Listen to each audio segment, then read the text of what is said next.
أنكم بشيء من الخوف والجوع ونقص من الأموال والأنفس والثمرات، ہم ضرور آزمائیں گے دنیا کی زندگی میں تمہیں خوف کے ذریعے، بھوک کے ذریعے، جان اور مال میں نقص کے ذریعے، وبشر الصابرین، اور بشارت ہوگی صبر کرنے والوں کے لیے۔ تو یہ ساری تکلیفیں، ان کو آپ مکافات عمل کہہ کے نہیں جان چھڑا سکتے، یہ اللہ کی طرف سے آزمائش بھی ہو سکتی ہے کسی کے اوپر۔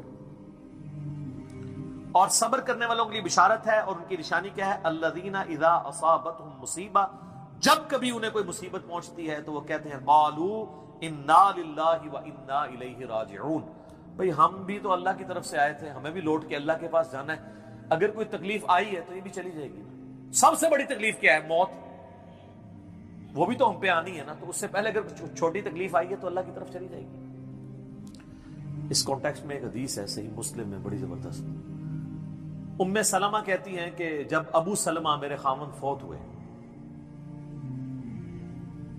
مجھے ان کی فوتگی کی خبر ملی تو میں نے حضور سے ایک دعا سن کے یاد کر رکھی تھی کہ جو کوئی وہ دعا مانگ لے گا اللہ تعالیٰ اس سے بہتر اسے نعم البدل دے دے گا، اور وہ دعا آدھا پورشن تو یہی ہے، سورۃ البقرہ کی آیت نمبر 156، انا للہ وانا الیہ راجعون۔ اس کے بعد ہے اللہم اجرنی، یہ جھٹکے سے ملے گا، اللہم اجرنی، حمزہ آگے، اللہم اجرنی فی مصیبتی واخلف لی خیرا منہا، اے اللہ مجھے اس مصیبت میں اجر عطا فرما اور میرے لیے اس سے بہتر نعم البدل کر دے۔ تو کہتی ہیں کہ نبی علیہ السلام نے فرمایا تھا جو یہ دعا مانگ لے گا نا تو اللہ تعالیٰ اس کی کمپنسیشن فرما دے گا، اسے بہتر نعم البدل دے گا۔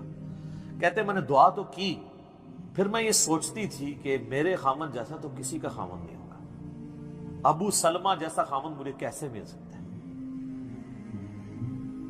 تو جب عدت پوری ہوئی تو نبی علیہ السلام نے پیغام کا نکاح کا پیغام بھیج دیا، ام المومنین بن گئی، اور یہ ہماری وہ ماں ہے جو سب سے آخر میں فوت ہوئی ہے 64 ہجری میں، واقعہ کربلا کے بھی 3 سال بعد۔ تو اس دعا کی، یہ دعا یاد رکھیں، چھوٹی موٹی بھی کوئی بھی تکلیف، کوئی بچوں کو پہنچتی ہے گھر میں، کسی کو زخم لگتا ہے، ٹھوکر لگ جاتی ہے، کوئی مالی نقصان ہو جاتا ہے، فوراً یہ دعا۔ اور میں نے الحمدللہ 20 دفعہ یہ دعا آزمائی ہے۔ وقتی طور پہ تو فیل ہو رہا ہوتا ہے کہ یار کوئی مسئلہ خراب ہو گیا، لیکن اس کے بعد اسی شر کے اندر خیر چھپی ہوئی ہوتی ہے، وہ مل جاتی ہے۔ اس آپ دعا کو یاد رکھیں، اور صبح شام جو چھوٹی موٹی کوئی خبریں بھی آپ کو ملتی رہتی ہیں نا، اس کے اوپر آپ یہ دعا پڑھتے رہیں، یہ آپ کے لیے ایک بہت بڑا وظیفہ ہے انشاءاللہ تعالی۔ نیک لوگوں کو جو تکلیفیں آتی ہیں نا دنیا میں، وہ ان کے درجات کو بلند کرنے کے لیے آتی ہیں، اور یہ اللہ تعالیٰ نے بڑی سختی کے ساتھ سورۃ العنکبوت کے اندر نا صحابہ کرام کو ایڈریس کر کے نا یہ فلسفہ کلیئر کیا ہے، آیت نمبر 2 اور 3 کے اندر، احسب الناس ان یترکوا ان یقولوا آمنا وهم لا یفتنون، کیا لوگ اس گمان میں ہیں کہ انہیں صرف اس بات پہ چھوڑ دیا جائے گا کہ وہ ایمان لے آئے اور ہم ان کی آزمائش نہیں کریں گے؟ وَلَقَدْ فَتَنَّ الَّذِينَ مِن قَبْلِهِمْ، بے شک ہم نے ضرور آزمایا تھا ان سے پہلے لوگوں کو، فَلَيَعْلَمَنَّ اللَّهُ الَّذِينَ صَدَقُوا وَلَيَعْلَمَنَّ الْكَاذِبِينَ، تو اللہ تعالیٰ ضرور جانچ کر رہے گا کہ کون سچے ہیں اپنے دعوے کے اندر، کس دعوے میں کہ غلامی رسول میں موت بھی قبول ہے، اور کون صرف نعرہ بازی کر رہے ہیں۔ اللہ تعالیٰ ان کو ظاہر کر کے رہے گا، جانچ کے رہے۔ تو یہ اللہ تعالیٰ نے اپنا اصول رکھا ہے، یونیورسل ٹروتھ۔ اس کانٹیکسٹ میں صحیح بخاری میں ایک حدیث ہے، صحابہ کرام نے جب کافروں کی تکلیفوں کا ذکر کیا نا حضور سے، تو آپ نے فرمایا صبر کرو، اللہ کی قسم تم سے اگلے لوگوں کو زمین میں گاڑا جاتا تھا، سر کی مانگ پہ آرا رکھا جاتا تھا اور کہا جاتا تھا کہ اسلام چھوڑ دو، اور وہیں ان کے 2 ٹکڑے کر دیے جاتے تھے، وہ اپنے دین پہ قائم رہتے تھے۔ لوہے کی کنگیاں ان کے گوشتوں پہ پھیری جاتی تھی، حتیٰ کہ ہڈی تک پہنچ جاتی تھی، تب بھی وہ اپنے دین پر ثابت قدم رہے۔ تو نبی علیہ السلام نے اپنے صحابہ کو اگلے لوگوں کی یہ تکلیف گنوائی۔ تو اب وہ جو اتنی تکلیفیں کاٹتے رہے ہیں، وہ کوئی مکافات عمل نہیں ان کے لیے ہوا، آزمائش تو ہوئی ہے نا جی۔ تو نیک اور برے لوگوں کے اعتبار سے ڈیفرنٹ ہے، یہ ذہن میں رکھیے گا۔ بخاری اور مسلم کی متفق علیہ حدیث ہے، نبی علیہ السلام فرمایا مسلمان کو کوئی بھی تکلیف پہنچتی ہے، دکھ درد بیماری، کوئی اندیشہ کہتے ہیں ذہنی ٹینشن کو صرف کہ یہ نہ ہو جائے، حتیٰ کہ اس کے پاؤں میں کانٹا بھی چبھ جائے، تو اللہ تعالیٰ اس کے بدلے میں اس کے گناہوں کو معاف کر دیتا ہے۔ اور مسلم شریف میں ڈیٹیل ہے کہ جب یہ سورۃ النساء کی آیت نمبر 123 نازل ہوئی نا کہ چھوٹے سے چھوٹے اعمال کا بدلہ بھی ملے گا، چھوٹی سے چھوٹی نیکی کا بھی، تو صحابہ پریشان ہو گئے، ان کا یا رسول اللہ ہم تو یہ تو سارے پکڑے جائیں گے، کس طریقے سے کوئی بندہ پرفیکٹ ہو سکتا ہے؟ تو حضور نے فرمایا پریشان ہونے کی ضرورت نہیں ہے، مسلمان کو جو دنیا میں تکلیفیں اور بیماریاں آتی ہیں نا، وہ اس کی ان غلطیوں کا کفارہ بن جاتی ہیں۔ حتیٰ کہ جامعہ ترمذی میں، ابو داؤد میں ایک حدیث ہے، نبی علیہ السلام نے فرمایا کہ دنیا میں سب سے زیادہ تکلیفیں انبیاء کو آتی ہیں، تو کیا انبیاء پہ مکافات عمل ہو رہا ہوتا ہے؟ نعوذ باللہ۔ اس کے بعد ان پہ آتی ہیں جو ان کے بعد اللہ تعالیٰ کو سب لوگوں سے بڑھ کے محبوب ہوتے ہیں۔ آپ نے صحابہ کا بھی نام نہیں لیا، فرمایا جو بھی، وہ اس زمانے میں بھی ہو سکتا ہے، آج کے زمانے میں بھی،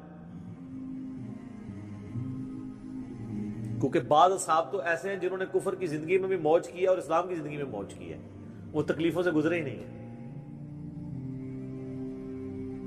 اچھا، اور پھر فرمایا اس کے بعد وہ لوگ ہیں جو اس کے بعد اللہ کو سب سے بڑھ کر محبوب ہوتے ہیں، حتیٰ کہ انسان پہ تکلیفیں آتی رہتی ہیں اور اس کی موت کا وقت آ جاتا ہے اور اللہ تعالیٰ اسے پاک و صاف کر کے دنیا سے اٹھا لیتا ہے۔ یہ جو لوگ کہتے ہیں نا یار وہ موت کے وقت فلانے کے ساتھ، یار وہ احمد دیدار صاحب 9 سال تک قومے میں رہے ہیں، اتنی اسلام کی انہوں نے خدمت کی، ہزاروں عیسائیوں کو مسلمان کیا، لاکھوں مسلمانوں کے ایمان کی حفاظت کا سبب اللہ نے ان کو بنایا، لیکن وہ 9 سال تک قومے کی حالت میں رہے، 1996 سے لے کے 2005 تک۔ تو کوئی کچھ کہتا تھا جی یہ وہ عیسائی بھی ان کو کہتے تھے دیکھو جی اس کو بدوا لگ گئی اور یہ وہ ہو گیا، گستاخ ہے، یہ وہ ہے۔ تو یہ تو کوئی طریقہ نہیں ہے۔ اس طریقے سے جنید جمشید صاحب جب شہید ہوئے تو آپ دیکھ لیں ان کے مخالفین نے ان کے بارے میں کیا بات کی، اور سر صحابہ کرام کو تو رومن امپائر کی بیٹل فیلڈز کے اندر تیل کے کڑاؤں میں روسٹ کیا گیا ہے، تو آپ کیا کہیں گے نعوذ باللہ ان کے ساتھ یہ کچھ ہو گیا؟ ابو عبیدہ ابن جرح، معاذ ابن جبل لاڈلے ترین اصحاب ہیں، طاعون کے مرض میں شہید ہوئے ہیں، اور طاعون میں اتنے بڑے بڑے پھوڑے جسم کے اوپر نکلتے ہیں۔ آپ تو سمجھتے ہیں کہ صحابہ کرام جو ہے وہ بڑے سکون سے بیٹھتے ہوں گے اور پھر کلمہ پڑھتے ہوں گے، ساتھ ہی ایسے روح پرواز کر جاتی ہوگی۔ حضرت حمزہ ابن عبد المطلب کا مسلح ہوا ہے، سید الشہداء ہیں۔ حضرت حسین علیہ السلام کے ساتھ جو کچھ کربلا میں ہوا ہے، تو نیک بندوں اور عام بندوں کے اعتبار سے اس کا حکم ڈیفرنٹ ہے۔ نیک بندوں کے درجات بلند ہوتے ہیں۔ حسین ابن علی سے اتنی بڑی قربانی نے اللہ نے لی کہ قیامت والے دن ان کو جنتی نوجوانوں کا جو سردار ہونا ہے اس کو جسٹیفائی کیا جائے کہ آؤ جی حسین جیسی ہے کسی قربانی، بنا دینا ہے سردار، آ جاؤ لے کے آؤ۔ کوئی کھڑا ہو سکتا ہے؟ ابھی تک 1500 سال میں تو نہیں کوئی دعویٰ کرے گا کھڑا ہونے کا۔ تو اللہ تعالیٰ نیکیوں کو جسٹیفائی بھی کرواتا ہے، وہ مکافات عمل نہیں ہو رہا ہوتا۔ نیک لوگوں کے لیے ڈیفرنٹ ہے، ان کے درجات بلند ہوتے ہیں، اور باقی عام لوگوں کے لیے یہ ہے کہ ان کے لیے بھی آپ نہیں کہیں گے کہ ان پہ عذاب ہے، یا اللہ کی طرف پلٹنے کا ذریعہ ہے یا ان کے گناہوں کا کفارہ ہے۔ یہ آپ نے کسی پہ نہیں کہنا اس کے اوپر لعنت پڑ گئی، اس کے اوپر یہ ہو گیا، اس کے اوپر یہ ہو گیا، یہ آپ کو کسی نے رائٹ نہیں دیا۔ یہ بہت بڑا ظلم ہے۔ ایک طرح کے معاملات ہوئے ہوتے ہیں دونوں کے ساتھ۔ اب آپ دیکھ لیں سنیوں میں سے کوئی جیل میں جاتا ہے تو شیعہ کہتے ہیں دیکھا جی مکافات عمل ہے، شیعہ میں سے کوئی جاتا ہے سنی کہتے ہیں مکافات عمل ہے۔ تو یہ آپ جو مرضی، اور اپنوں کے لیے کہتے ہیں آزمائش ہے۔ تو یہ آج کی ڈیٹ میں آپ نے سب کے لیے آزمائش ہی کہنا ہے، ورنہ یہ مسئلہ بالکل خراب ہو جائے گا۔ اللہ جی، اللہ تعالیٰ سے خیر مانگنا چاہیے، اللہ تعالیٰ کی طرف رجوع لانا چاہیے۔ اس حوالے سے بخاری اور مسلم دونوں میں حدیث ہے، میں اب آپ کو تھوڑے وظیفے بھی بتا دوں نا۔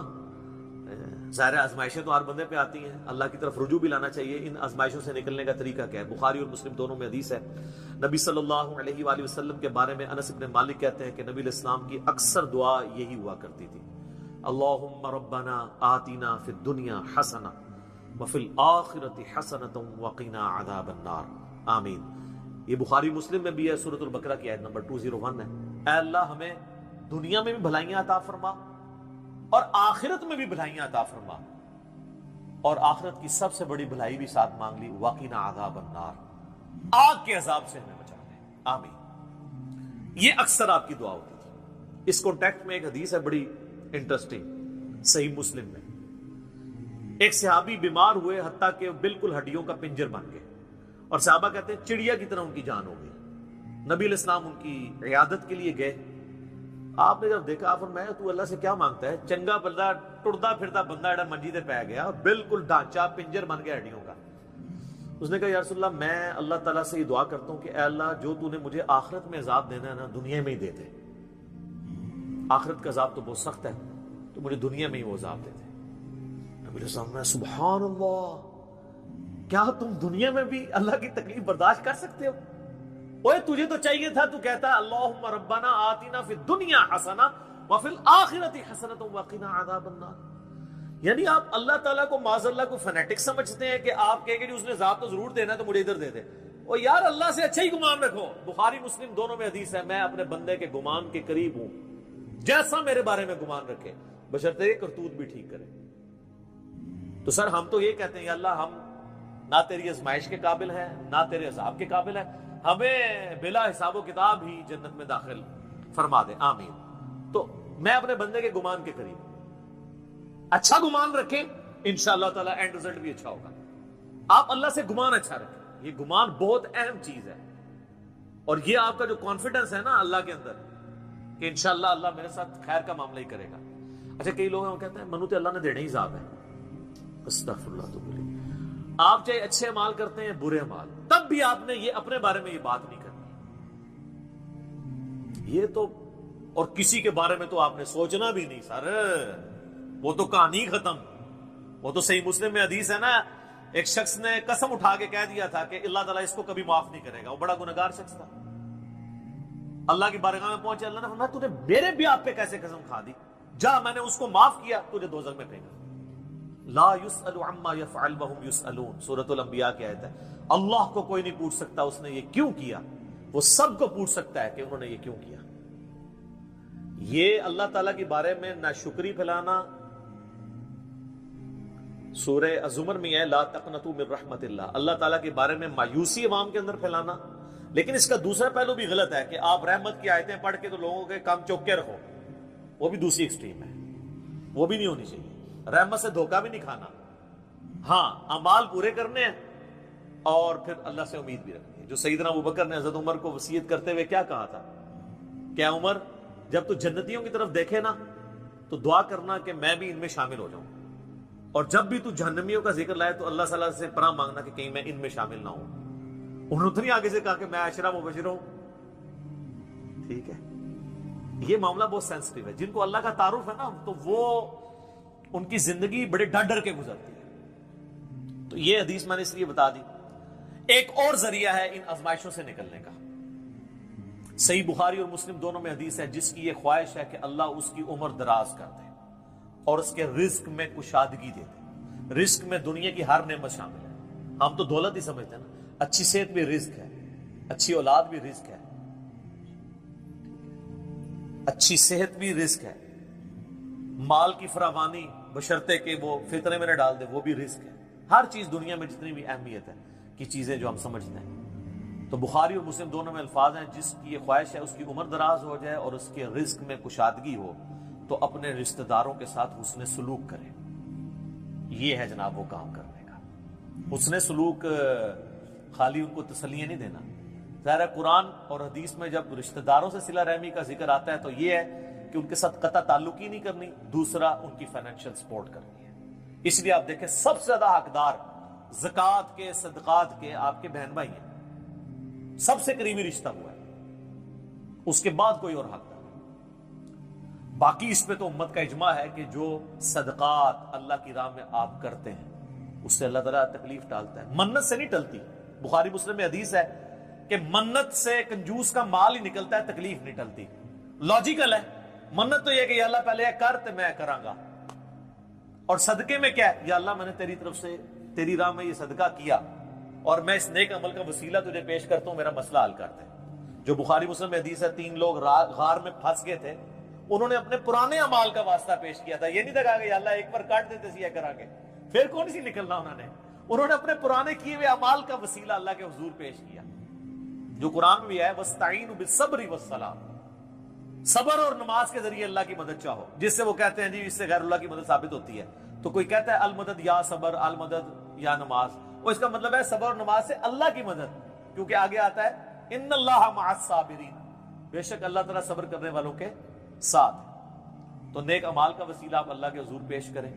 تو صدقہ اور خیرات کرنا یہ اللہ تعالیٰ کی طرف سے آئی ہوئی تکالیف کو، بلاؤں کو ٹال دیتا ہے.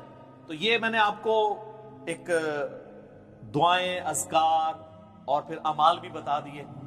آخر میں دو دعائیں میں وہ جو بیان کی تھی ان کو ریپیٹ کر دیتا ہوں. ایک پریونٹیو دعا ہے، یہ دو علاج ہوتے ہیں نا، پریونٹیو اور کیوریٹیو.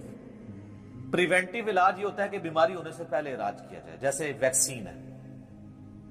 آج کل وہ کہہ رہے ہیں نہیں کرونا کی ویکسین بن گئی ہے کہ وہ لگوا لیں تو تکلیف ہوئی نا. ایک ہوتا ہے کیوریٹیو علاج کہ بیماری ہو گئی ہے تو اب علاج کیسے کرنا. تو پریونٹیو علاج جو دعائیں ہیں نا وہ ہے اللہم ربنا آتنا فی الدنیا حسنہ وفی الآخرۃ حسنۃ وقنا عذاب النار. ہر نماز کے تشہد میں اسے مانگے، ٹھیک ہے، بلکہ سجدے میں مانگے. صحیح مسلم میں حدیث ہے کہ سجدے میں تم اپنے رب کے سب سے زیادہ قریب ہوتے ہو، خوب دعائیں مانگا کرو. سجدے میں بھی آپ یہ دعا مانگ سکتے ہیں، تشہد میں تو مانگے ہی مانگے. وہ بخاری مسلم میں حدیث ہے درود شریف کے بعد جو چاہو اپنے رب سے مانگو، وہ تو قبولیت کی ایک جگہ ہے. اس کے علاوہ یہ ہوگی پریونٹیو علاج بیماریوں سے، پریشانیوں سے. جتنے سنت اذکار ہیں، بسم اللہ الذی لا یضر، یا اعوذ بکلمات اللہ التامات من شر ما خلق، یہ ساری کی ساری چیزیں اللہ تعالیٰ کی طرف سے سنت اذکار ہیں. لیکن یہ یاد رکھیے گا یہ ناگہانی آفات کے لیے ہیں. یہ نہیں ہے کہ بسم اللہ پڑھ کے ساکٹ میں انگلی دے دے، یا بسم اللہ الذی لا یضر پڑھ کے تو کوبرے سے کھیلنا شروع کر دیں. نہیں، وہ پھر آپ اپنے اوپر تقدیر خود غالب کروا رہے ہیں، پھر یہ اذکار نہیں اثر کریں گے. یہ ناگہانی آفات کے لیے. جب کوئی شخص اپنے اوپر خود تقدیر غالب کر لیتا ہے نا، پھر وظائف ہو جاتے ہیں سائڈ کے اوپر. یہ ذہن میں رکھیے گا. پھر بھی جو تکلیفیں آنی ہے نا وہ تو آنی ہے اللہ کی طرف سے آزمائش والی. وہ تو ہمیں یہی ایٹیچیوڈ ہے کہ ہم اللہ تعالیٰ کی طرف رجوع لائیں. اور وہی ہے کیوریٹیو علاج کہ جب کسی پہ تکلیف آ جائے تو اب کیا کرنا ہے، اس نے کہنا ہے